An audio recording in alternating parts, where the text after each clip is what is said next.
双语音标领航，注音阅读启蒙，叶兴阳有声读物。Chapter 1, in which Phileas Fogg and Passepartout accept each other, the one as master, the other as man.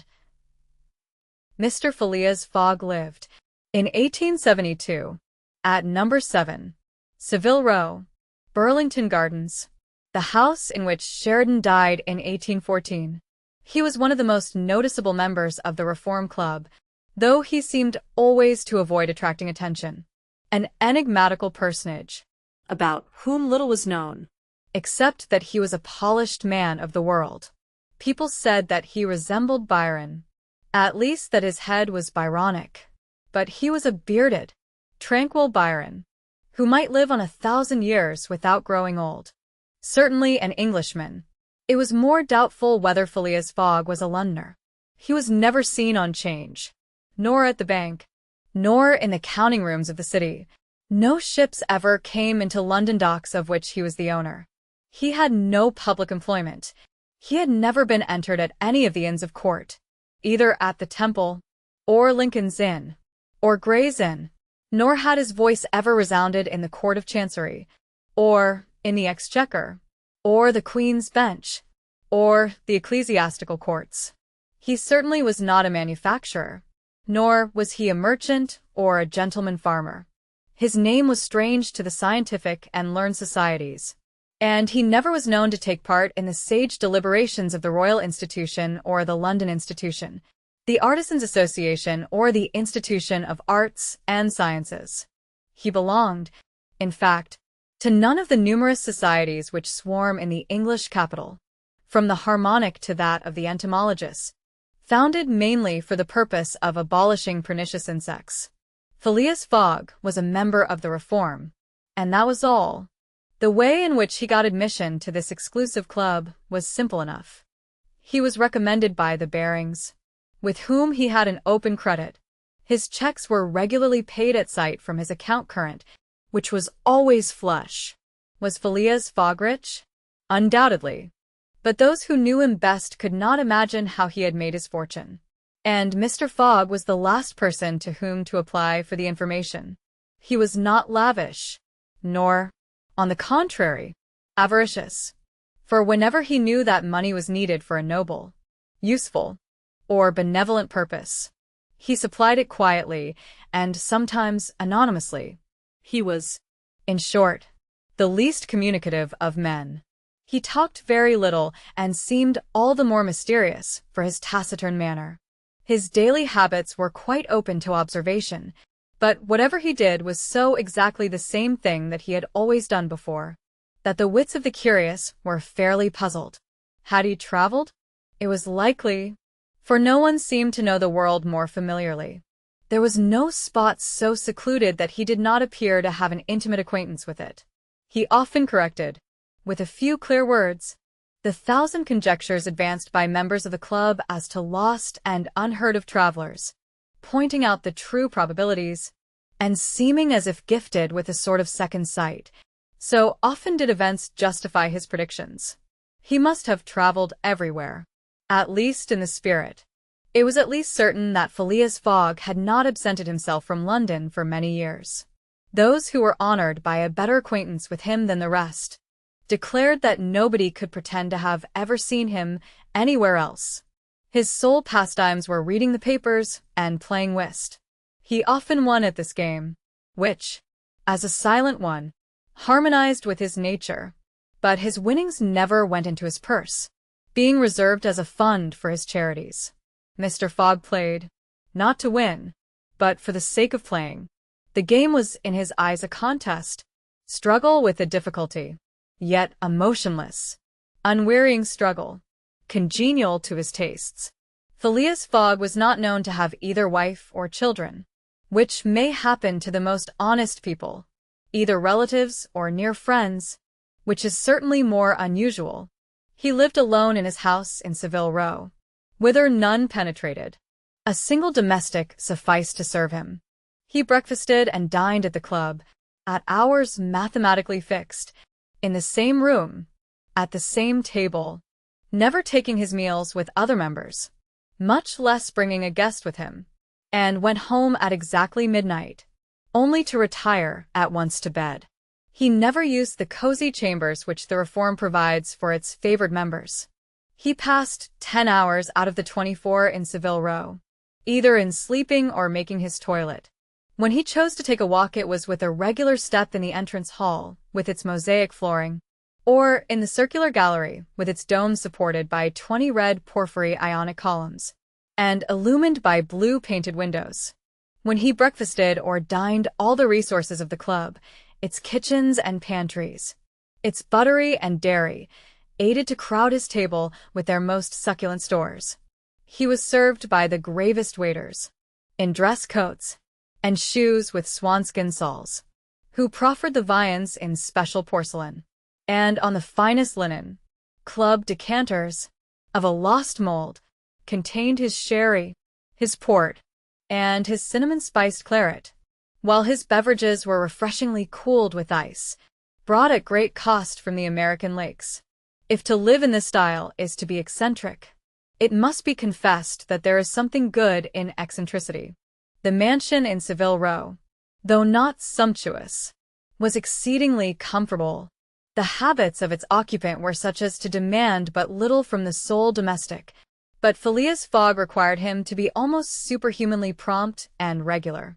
On this very 2nd of October, he had dismissed James Forster, because that luckless youth had brought him shaving water at 84 degrees Fahrenheit instead of 86, and he was awaiting his successor, who was due at the house between 11 and half past. Phileas Fogg was seated squarely in his armchair, his feet close together like those of a grenadier on parade, his hands resting on his knees, his body straight, his head erect. He was steadily watching a complicated clock which indicated the hours, the minutes, the seconds, the days, the months, and the years. At exactly 11:30 Mr. Fogg would, according to his daily habit, quit Savile Row, and repair to the Reform. A rap at this moment sounded on the door of the cozy apartment where Phileas Fogg was seated, and James Forster, the dismissed servant, appeared. "The new servant," said he. A young man of 30 advanced and bowed. "You are a Frenchman, I believe?" asked Phileas Fogg. "And your name is John?" "Jean, if monsieur pleases," replied the newcomer. "Jean Passepartout, a surname which has clung to me because I have a natural aptness for going out of one business into another. I believe I'm honest, monsieur, but to be outspoken, I've had several trades. I've been an itinerant singer, a circus rider, when I used to vault like Leotard, and dance on a rope like Blondin. Then I got to be a professor of gymnastics, so as to make better use of my talents, and then I was a sergeant fireman at Paris, and assisted at many a big fire. But I quitted France 5 years ago and, wishing to taste the sweets of domestic life, took service as a valet here in England. Finding myself out of place, and hearing that Monsieur Phileas Fogg was the most exact and settled gentleman in the United Kingdom, I have come to Monsieur in the hope of living with him a tranquil life, and forgetting even the name of Passepartout." "Passepartout suits me," responded Mr. Fogg. "You are well recommended to me. I hear a good report of you. You know my conditions?" "Yes, monsieur." "Good. What time is it?" 22 minutes after 11, returned Passepartout, drawing an enormous silver watch from the depths of his pocket. "You are too slow," said Mr. Fogg. "Pardon me, monsieur." "It is impossible. You're 4 minutes too slow." "No matter. It's enough to mention the error. Now, from this moment, 29 minutes after 11 a.m. this Wednesday, October 2nd, you are in my service." Phileas Fogg got up, took his hat in his left hand, put it on his head with an automatic motion, and went off without a word. Passepartout heard the street door shut once. It was his new master going out. He heard it shut again. It was his predecessor, James Forster, departing in his turn. Passepartout remained alone in the house in Savile Row. Chapter 2. in which Passepartout is convinced that he has at last found his ideal. Faith, Muttered Passepartout, somewhat flurried. I've seen people at Madame Tussauds as lively as my new master. Madame Tussauds people, let it be said, are of wax, and are much visited in London. Speech is all that is wanting to make them human. During his brief interview with Mr. Fogg, Passepartout had been carefully observing him. He appeared to be a man about 40 years of age, with fine, handsome features, and a tall, well-shaped figure. His hair and whiskers were light, his forehead compact and unwrinkled, his face rather pale, his teeth magnificent. His countenance possessed in the highest degree what physiognomists call repose in action, a quality of those who act rather than talk. Calm and phlegmatic, with a clear eye, Mr. Fogg seemed a perfect type of that English composure which Angelica Kauffmann has so skillfully represented on canvas. Seen in the various phases of his daily life, he gave the idea of being perfectly well-balanced, as exactly regulated as a Leroy chronometer. Phileas Fogg was, indeed, exactitude personified, and this was betrayed even in the expression of his very hands and feet. For in men, as well as in animals, the limbs themselves are expressive of the passions. He was so exact that he was never in a hurry, was always ready, and was economical alike of his steps and his motions. He never took one step too many, and always went to his destination by the shortest cut. He made no superfluous gestures, and was never seen to be moved or agitated. He was the most deliberate person in the world, yet always reached his destination at the exact moment.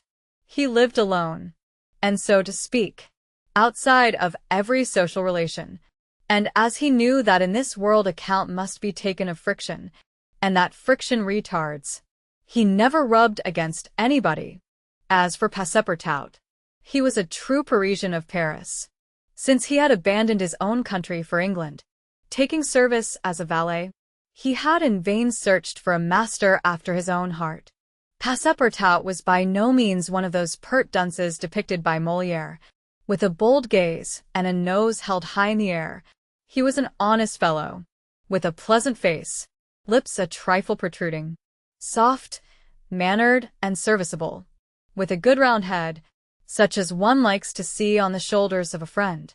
His eyes were blue, his complexion rubicund, his figure almost portly and well-built, his body muscular, and his physical powers fully developed by the exercises of his younger days.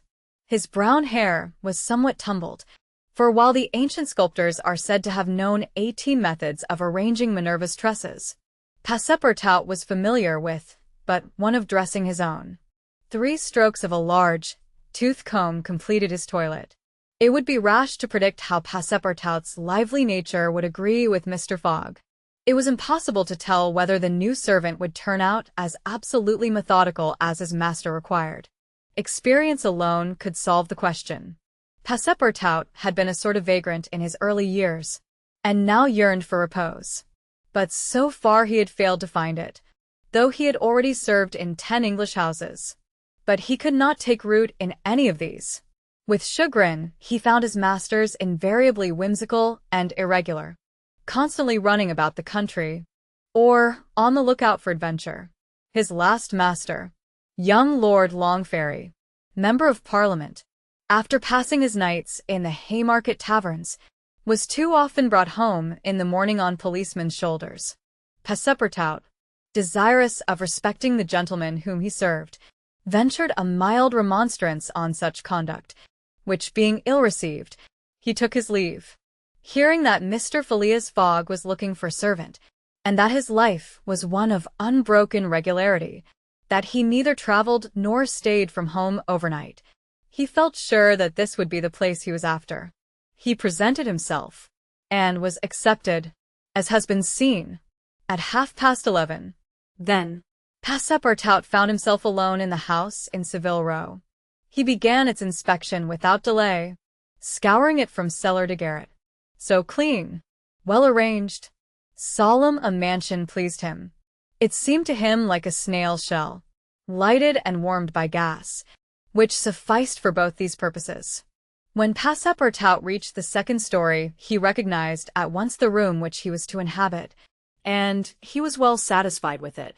Electric bells and speaking tubes afforded communication with the lower stories, while on the mantel stood an electric clock, precisely like that in Mr. Fogg's bedchamber, both beating the same second at the same instant. "That's good. That'll do," said Passepartout to himself. He suddenly observed, hung over the clock, a card which, upon inspection, proved to be a program of the daily routine of the house. It comprised all that was required of the servant, from 8 in the morning, exactly at which hour Phileas Fogg rose, till 11:30, when he left the house for the Reform Club, all the details of service, the tea and toast at 23 minutes past 8, the shaving water at 37 minutes past 9, and the toilet at 20 minutes before 10. Everything was regulated and foreseen that was to be done from 11:30 a.m. till midnight, the hour at which the methodical gentleman retired. Mr. Fogg's wardrobe was amply supplied and in the best taste. Each pair of trousers, coat, and vest bore a number, indicating the time of year and season at which they were in turn to be laid out for wearing, and the same system was applied to the master's shoes. In short, the house in Savile Row, which must have been a very temple of disorder and unrest under the illustrious but dissipated Sheridan, was coziness, comfort, and method idealized. There was no study, nor were there books, which would have been quite useless to Mr. Fogg, for at the Reform 2 libraries, one of general literature and the other of law and politics, were at his service. A moderate-sized safe stood in his bedroom, constructed so as to defy fire as well as burglars. But Passepartout found neither arms nor hunting weapons anywhere. Everything betrayed the most tranquil and peaceable habits. Having scrutinized the house from top to bottom, he rubbed his hands, a broad smile overspread his features, and he said joyfully, "This is just what I wanted. Ah, We shall get on together, Mr. Fogg and I. What a domestic and regular gentleman. A real machine. well, I don't mind serving a machine." Chapter 3, in which a conversation takes place which seems likely to cost Phileas Fogg dear. Phileas Fogg, having shut the door of his house at 11:30, and having put his right foot before his left 575 times, and his left foot before his right 576 times, reached the Reform Club, an imposing edifice in Pall Mall, which could not have cost less than 3 millions. He repaired at once to the dining-room, the 9 windows of which open upon a tasteful garden, where the trees were already gilded with an autumn coloring, and took his place at the habitual table, the cover of which had already been laid for him. His breakfast consisted of a side dish, a broiled fish with reading sauce, a scarlet slice of roast beef garnished with mushrooms, a rhubarb and gooseberry tart, and a morsel of Cheshire cheese, the whole being washed down with several cups of tea, for which the Reform is famous. He rose at 13 minutes to 1, and directed his steps towards the large hall, a sumptuous apartment adorned with lavishly framed paintings. A flunky handed him an uncut Times, which he proceeded to cut with a skill which betrayed familiarity with this delicate operation. The perusal of this paper absorbed Phileas Fogg until 4:15, whilst the Standard, his next task, occupied him till the dinner hour. Dinner passed as breakfast had done, and Mr. Fogg reappeared in the reading-room and sat down to the Pall Mall at 20 minutes before 6. Half an hour later several members of the Reform came in and drew up to the fireplace, where a coal fire was steadily burning. They were Mr. Fogg's usual partners at whist, Andrew Stewart, an engineer, John Sullivan and Samuel Follenden, bankers, Thomas Flanagan, a brewer, and Gautier Ralph, one of the directors of the Bank of England, all rich and highly respectable personages, even in a club which comprises the princes of English trade and finance. well, "Ralph," said Thomas Flanagan, What about that robbery? Oh, Replied Stuart. The bank will lose the money. On the contrary, broke in Ralph. I hope we may put our hands on the robber. Skillful detectives have been sent to all the principal ports of America and the continent, and he'll be a clever fellow if he slips through their fingers. But have you got the robber's description? Asked Stuart. In the first place, he is no robber at all, returned Ralph. Positively. what? A fellow who makes off with £55,000. No robber. No. Perhaps he's a manufacturer. Then, the Daily Telegraph says that he is a gentleman. It was Phileas Fogg, whose head now emerged from behind his newspapers, who made this remark. He bowed to his friends and entered into the conversation. The affair which formed its subject, and which was town talk, had occurred 3 days before at the Bank of England. A package of banknotes, to the value of £55,000, had been taken from the principal cashier's table, that functionary being at the moment engaged in registering the receipt of 3 shillings and 6 pence. Of course, he could not have his eyes everywhere. Let it be observed that the Bank of England reposes a touching confidence in the honesty of the public. There are neither guards nor gratings to protect its treasures. Gold. Silver. Banknotes are freely exposed. At the Mary of the First Comer, a keen observer of English customs relates that, being in one of the rooms of the bank one day, he had the curiosity to examine a gold ingot weighing some 7 or 8 pounds. He took it up, scrutinized it,